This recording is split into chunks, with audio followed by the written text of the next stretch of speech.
एक छोटासा दिवा होता. दिवा हा तो घरात बसला होता. मग तो छोटा होता. मग त्याला विचार आला, बापरे बाहेर किती अंधार आहे आणि मी तर छोटासा आहे.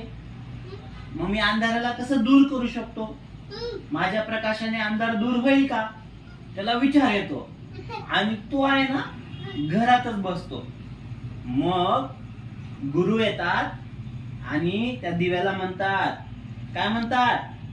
तुझ्यामध्ये खूप शक्ती आहे, तू शुद्ध आहेस, बुद्ध आहेस, पावन आहेस, निर्मल आहेस, ईश्वराचा अवतार आहेस असं म्हणतात आणि त्याला अंधारात घेऊन जातात बाहेर. तो घाबरतो, बापरे आता मी अंधारात कसं होईल माझं, मला अंधार खाऊन टाकेल. गुरु म्हणतात, घाबरू नको, मी तुझ्या सोबत आहे. आणि गुरु काय करतात माहितीये?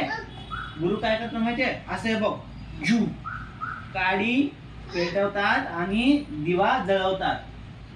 जसा दिवा लागला प्रकाश होतो आणि अंधार पळून जातो. तस प्रत्येक व्यक्ती जो आहे ना, हा तू, मी, मम्मी, काका, सगळ्यांमध्ये खूप शक्ती आहे. सकारात्मक विचार आहेत, चांगल्या गोष्टी आहेत. म्हणून स्वतःला कधी कमी नाही समजायचं, ईश्वराचा अवतार समजायचं. आपल्यात पण ईश्वराचे गुण आहेत. धन्यवाद.